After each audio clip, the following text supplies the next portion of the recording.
You look up gravitational waves, and one of the first things that would usually be explained to you is a big laser system, such as LIGO or VIRGO, where you have your laser source and your mirror 4 kilometers apart, and you have two of these systems perpendicular to each other. If you're not familiar with what the actual fuck I'm talking about, I have a bunch of gravitational wave videos for you to start with, if you want.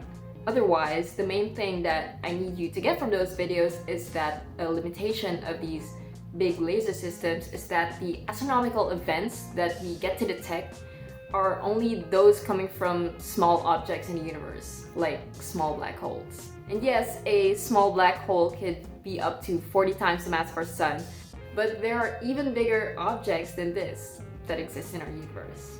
The universe is huge. So, we need an even bigger laser system to detect events involving supermassive black holes. Because yes, these kinds of galactic monsters exist, and yes, we want to know what they're doing out there in space. Are they just chilling? We want to know. What if, apart from Earth-sized lasers and mirrors, we used huge-ass objects from outer space that emit light regularly? So regular that it would be easy to detect a variation caused by, let's say, a gravitational wave passing by. Let's start. In the 60s, a badass graduate student named Jocelyn Bell found these weird pulses in radio astronomy data. And back then, it took a lot more time and effort to sort through data, to deal with data, because you would have to physically sort through meters long kinds of sheets of paper. So it took her 3 months to actually find this weird pulse after it was printed. Jocelyn Bell insisted to her supervisor that these kinds of pulses, they weren't just noise, that were actually detecting something out there in space. This scientist just discovered galactic clocks called pulsars. And I told you she's a badass because what's more badass than discovering galactic clocks? Like, what the anyways, what do these galactic clocks have to do with gravitational waves? And what do these have to do with detecting gravitational waves from supermassive black holes? Some really weird stars out there in the universe rotate kind of funny. They're also tilted in such a way that the top part of this star, where a bunch of radiation is coming out, is directed at us for a moment, and then not, and then again, and then not. Regularly like a clock. Every ping is kind of like a tick on our regular human clocks. And these galactic clocks are useful because if we have a bunch of them that we can see, and they're all supposed to ping out their own individual regular periods, then we can maybe take them in pairs and relate their periods with each other.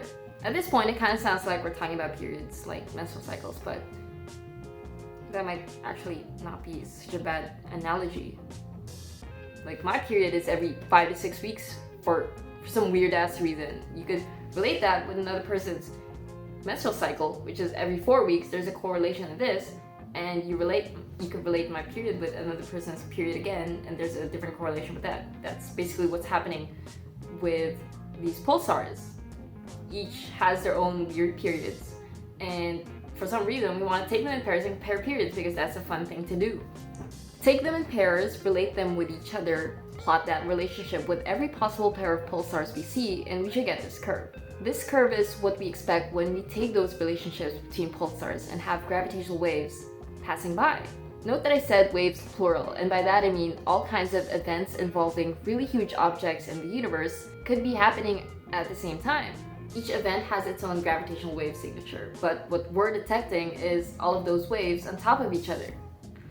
Which sounds kind of kinky, the way I'm saying it like that, but this is literally what's happening. These gravitational waves are on top of each other, and we get that sum. That's what we detect.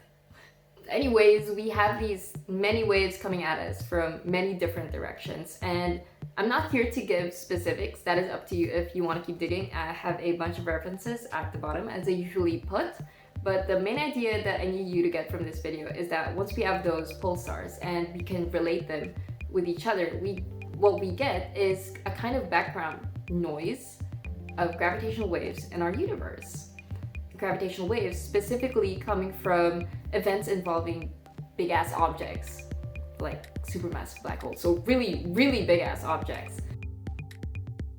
So right now, there's just enough data for scientists working on Pulsar Timing Arrays to say that the pulses we can see right now, they act a little bit like what we expect them to act like, according to this curve. a little bit, not completely. We're still waiting for a lot of data to come because data like this takes a while. We have a bunch of telescopes all around the world taking down the timing of these pulsars.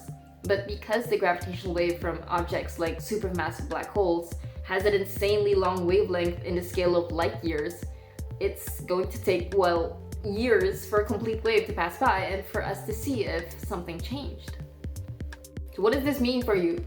Well, there's understanding the evolution of the universe, which is already pretty wild. The merging of black holes to form supermassive black holes is one way to look at how our universe evolves. These kinds of events, the merging of black holes to form bigger black holes, probably happened in the past, and the signature of this event is in this gravitational wave background.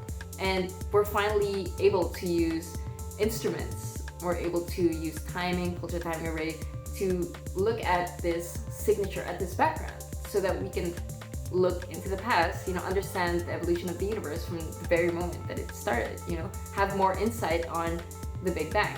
There's also being reminded of how insignificant we are. With all these supermassive black holes just chilling out there in space, you start thinking, don't these black holes have solar systems of their own kind, and don't these solar systems have Earth-like planets? Don't those planets have organisms too?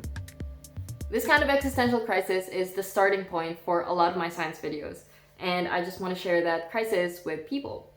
It's a fun way to live life, knowing you're an insignificant human being in the entire universe.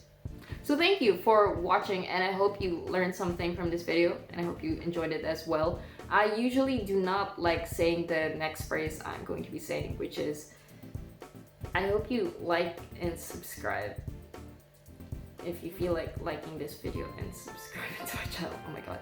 But I have to say it. And maybe share this video to a friend that you think is in need of an existential crisis or just wants to learn about pulsars and black holes.